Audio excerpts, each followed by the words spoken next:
A secret report prepared by the Russian Federal Space Agency circulating in the Kremlin states that the new interdimensional stargate opened on June 22 off the Hawaiian Islands in the Central Pacific was triggered by signals emanating from the mysterious ancient satellite orbiting our Earth known as the Black Knight.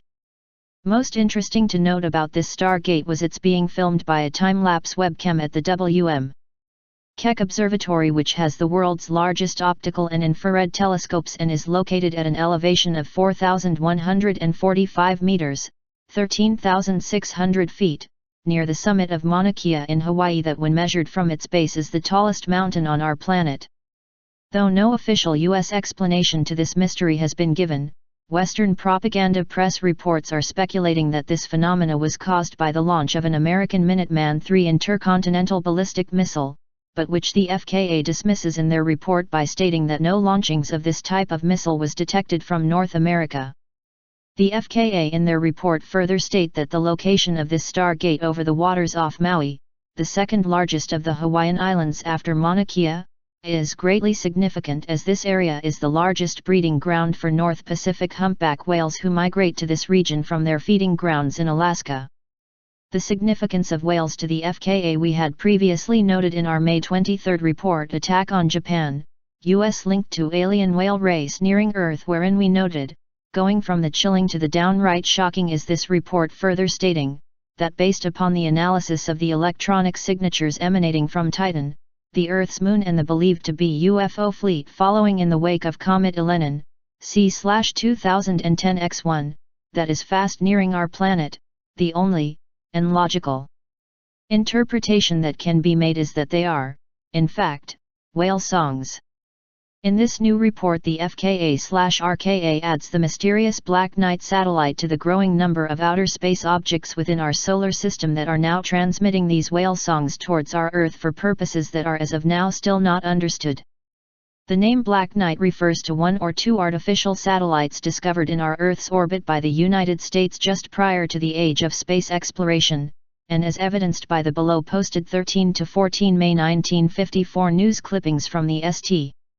Louis Post-Dispatch and the San Francisco Examiner talking about their discovery. As with all such discoveries of these types of phenomena by the United States, the Black Knight satellites were consigned to the deepest levels of secrecy within their military and intelligence agencies for fear of shocking the American people about the true reality of the world we live in. And, the truest reality our human race depends upon, especially in the West, is based on what is called species bias, in other words, one believing that human beings are the top species on Earth. The beliefs underlying this myth, however, are at extreme odds with the reality of the planet we live on, that is over 71% saltwater oceans inhabited by giant air-breathing mammals whose members include the blue whale, the largest animal to have ever lived on this Earth, and the world's largest brain of any animal that ever existed belonging to the sperm whale. The size of the brain rather than appendages, arms, legs, hands, feet, fingers, etc., as a determination of intelligent power was first explored by Russian psychical researcher Alexander Aksakov, 1832–1903, who coined the term telekinesis. From his research, Aksakov postulated that the power of the mind was infinite, and by thought alone one could not only manipulate the physical world, but could also create entire alternate realities. With whales having the largest brains on Earth, Aksakov further postulated, it would stand to reason they, not humans, were our planet's most intelligent, and hence powerful, species of life. Important to note is that many of Aksakov's theories have been supported in the field of science known as quantum mechanics, that describes our reality as one of dual particle-like and wave-like behavior and interaction of matter and energy, that proves that the underlying principles of all matter lies more in the realm of thought than anything physical. Albert Einstein, 1879–1955, the German-born American physicist who developed the special and general theories of relativity and won the Nobel Prize for Physics in 1921, and a supporter of Aksakov's theories, stated it best when he said, "Reality is merely an illusion, although a very persistent one." To why our planet would have as its most intelligent species a life form able to inhabit the deepest regions of our Earth's seas lies in the ancient myths surrounding a mysterious planetary-sized object that transverses our solar system every few thousand years, causing the poles to shift and, likewise, wreaking cataclysmic destruction. For those few human beings able to withstand this destruction, these ancient myths further state their minds and memories will be totally destroyed due to the unimaginable destruction of their brains by electromagnetic energy forces underlying the shifting of the poles, that is, unless they are protected in the deepest regions of our seas or in deep underground bunkers.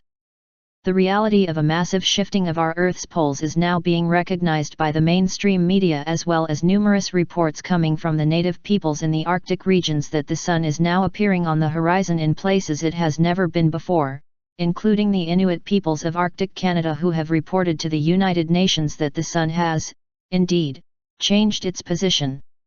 The relationship, so to speak, between human beings and the true whale masters of our Earth was described by the ancients in the story known as Jonah and the Whale. Jonah lived in the 7th century BC and was an important prophet still revered by the Christian, Hebrew, and Islamic religious faiths.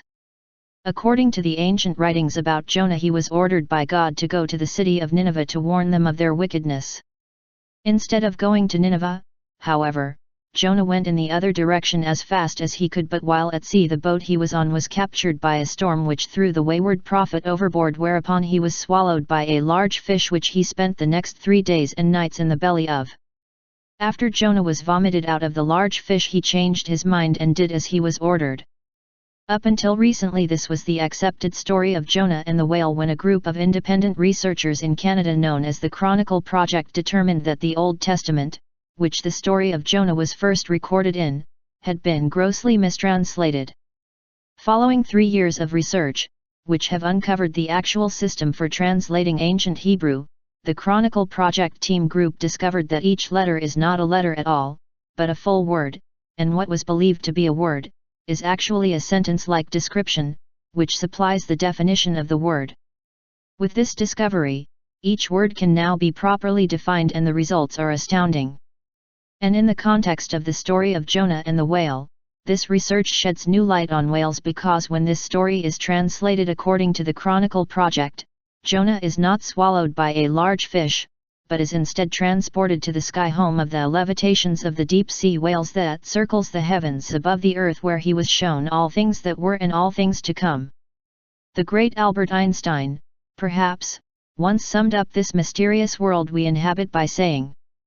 "The most beautiful and most profound experience is the sensation of the mystical.